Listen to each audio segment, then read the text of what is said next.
Gumawa ako ng pasta. White sauce ginamit ko, chicken.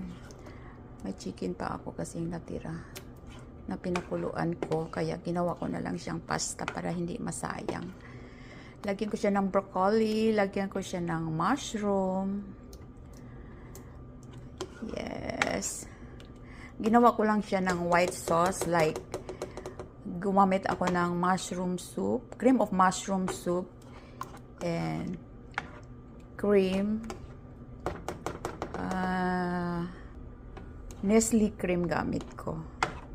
Ayan lang siya. Yay. Ang sarap kasi pag white sauce, di ba? Mahilig kasi kami sa sa pasta.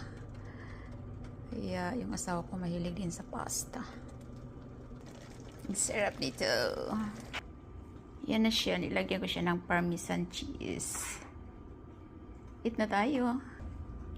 Yum. Thank you for watching, guys. Yummy.